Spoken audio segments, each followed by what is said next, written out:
Training with no equipment can get a little bit monotonous, especially if you don't have a lot of variations of body weight exercises available to you, or if you're just not aware that they exist. So, in today's video, I'm going over 10 push-up variations that you can incorporate into your home training right now.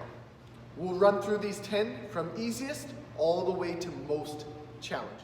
The simplest push-up variation is going to be a modified push-up with the knees remaining on the ground.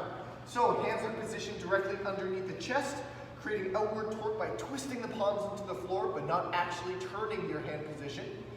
Elbows should be pointing back to the wall behind you, tight to the sides, and we're going to touch the chest to the floor and press back up to a full extension in the arms. The next easiest push-up variation is going to be an incline push-up. Now it's a little bit more challenging than a modified push-up, but still a little bit easier than a traditional strict military push-up. So you will need some sort of stable inclined surface available. I guess it's kind of a piece of equipment, and you're going to place your arms on it just like so, creating that torque by twisting down into the surface, whatever you're using. Aiming to keep a straight line from the back of the head all the way to the heel, and we're going to bring the chest all the way down to the surface and press back up to a full extension. All the way down to the surface and back up to a full extension. Obviously, the higher the surface you're using, the easier the push-up variation will be. Keep that in mind if you're finding the surface you've selected to be a little bit too challenging, but the modified push-up is a little bit too easy, then you can maybe find a surface that's even a little bit higher than the one you started with. Moving on from the incline push-up, we're going to drop back down to the floor into a traditional strict military style push-up. So, palms are going to be positioned directly underneath the shoulders, creating that outward torque in the hands to provide more stability in the shoulders. We're going to step back onto the balls of the feet, knees locked out, glutes squeezed, aiming to keep a straight line from the back of the head to the heels, chest to floor, elbows stay tight to the torso, press up to a full extension. All the way to the floor, back up to a full extension. Now, in order to increase the intensity from here, we'll move into a wide hand positioning. It's a little bit more intense than the strict position with the elbows tight to the sides. So if the hands are immediately underneath the shoulders, we'll simply move them out to about where your pinkies would have been positioned. This slight variation in hand position makes a big difference in the intensity of the push-up. Stepping back onto the ball of the feet again, elbows are pointing back to the wall behind us, creating that outward torque as much as you possibly can. It's a little bit more challenging with this hand position. Down to the floor, press back up to a full extension. Down to the floor, back up to a full extension. Transitioning out of the wide hand position, we're going to move into a staggered push-up. Now this is one that you can do one of two ways. You can either execute one push-up, switch your hands, execute another push-up, or you can complete all of the reps on one side, take a break, and then do the same thing with the other side, making sure that you do an even number of total sets, and you aim to keep the reps as close to the same on each side as possible. You don't want to have a lopsided chest. So, best way to do this, one hand is directly under the shoulder, one hand is slightly out front. On the balls of the feet, straight line again, all the way from the back of the head to the heels, squeeze the glutes. Lower down to the floor, press back up to a full extension. Down to the floor, press back up to a full extension. You'll notice there's a trend here. We always do a full range of motion, we always make contact, chest to floor. We always fully extend the arms at the top of each repetition to ensure that it's as measurable as possible, and to also ensure that we're prioritizing the chest, shoulders, and triceps throughout the entire range of motion. We're not cheating the movement to doing partial repetitions and possibly presenting too much stress to any one of the particular muscle groups involved. If you're finding using a staggered hand position to be more than manageable on the push-up, or you're just looking for a little more intensity from that variation, then moving to a decline push-up is the next logical progression. Now, a decline push-up does require a surface that you can elevate your feet on. It could be a couch, it could be a chair, it could be a workout bench if you have access to one. It could also be the curb outside of your house. It doesn't need to be fancy. Now, what we're going to do is place the balls of the feet surface, and then put the hands directly underneath the chest and shoulders, very similar to how you would execute a push-up on the floor. I like to put one foot up, then position my hands accordingly, and then get the other foot up just like so. Now, what's key here? Squeeze the glutes and try and keep as straight of a line from the back of your head to your heels as possible. You're likely going to lower your face to the ground and not your chest, unless you really want to smack your head pretty hard off the ground. Now, what's important to be aware of here is we're still creating that outward torque, trying to keep the elbow as close to the sides as possible, and avoiding allowing the lower back to sag. You'll see a lot of people get up onto a push-up for a decline, and it looks something like this. That's a lot of stress on the lower back, so keep those glutes squeezed and keep your back as straight as possible. Now, if you have a solid handle on the decline push-up, then next most challenging, in my opinion, is going to be a dive bomber variation for two reasons. One, considering the reality that this is much more complex, there's a lot more moving parts, if you will, compared to a decline push-up.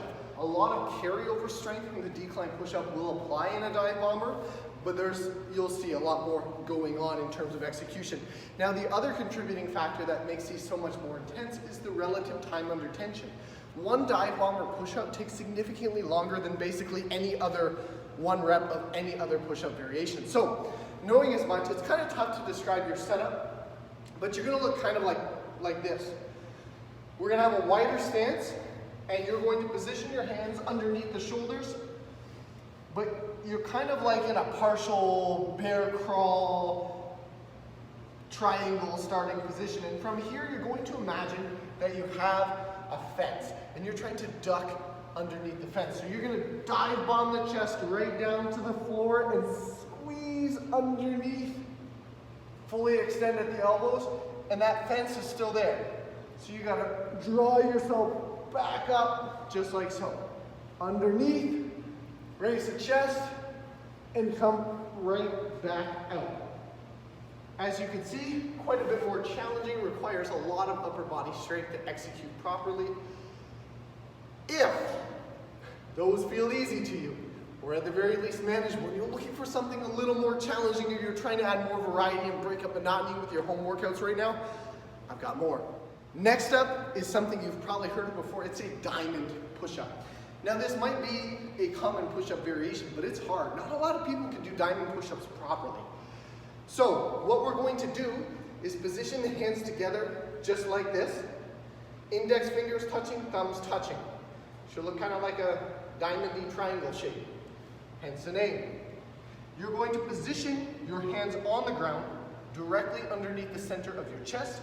You will step back onto the balls of your feet. And from this position, you will squeeze the glutes, prioritize a straight line from the back of the head to the heels.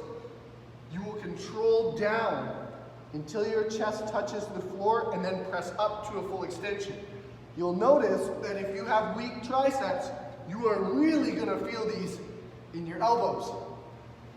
Which means that if all other push-ups feel easy and these feel hard, you might need a little more tricep work. But if diamond push-ups are simple for you, we've got even more challenging variants. Now, from a diamond push-up, next we'll move to an archer push-up variation, and archer push-ups are far from fun. So, what we're going to do is assume a hand position with the fingers turned out away from the torso, just like so. You'll notice that my position is also quite a bit wider, similar to the wide stance push-up that we employed earlier on this list. And what you're going to do is fully extend at the knees, make sure you're up on the balls of the feet, squeeze the glutes, keep the back straight, focus on maintaining a straight line from the back of your head to your heels, and you're gonna shift down to one side, touch the chest, fully extend the opposite arm, and press back up to the center. Same thing here, lowering down, full extension in the opposite arm, pressing up and shifting into the center. It's a deceptive one. Very challenging on the chest and shoulders, not so much on the triceps because there's not as great of a range of motion or emphasis on the back of the arms. But if you have no trouble with anything leading up to this, then this might be the one to really give you a run for your money. The final variation isn't all that complex, but does require quite a bit of strength in the triceps, the chest, the shoulders, and the wrists. So this is an explosive push-up. I like to incorporate these from time to time as a burnout exercise. Now, you're going to assume almost an identical position to the traditional military-style strict push-up, and all you're going to do is drive hard enough off the floor that you can clear the ground by a 1/4 inch. It doesn't have to be high. The intent is not to go as high as you can, only to have enough oomph to get off the ground ever so slightly. And now when you land, if you cannot land gracefully, you likely shouldn't be executing these. So if you're thudding hard into the ground, it might not be a good option for you. All in all, that's a pretty exhaustive list of push-up variations that are going to be progressive in the sense that they'll contribute to the development of your chest, shoulders, and triceps, but not so extreme that your risk of injury is high. There are certainly other more challenging push-up variations, but what I invite you to entertain is a term that I like to refer to often called risk versus reward. How great is the risk relative to execution, considering what you might get in terms of progressive yield relative to your physique development? These push-ups here offer a lot of bang for your buck. If you start getting into some wild jumping, flying, spinning push-ups, the risk goes up significantly. And the potential yield, other than maybe a few social media likes, a little bit of a dopamine fix, is not all that great. And by the way, make sure you smash that like button and subscribe and share it too with somebody you think could benefit from these options, especially right about now when a lot of people are doing minimalist style workouts because they don't have a choice.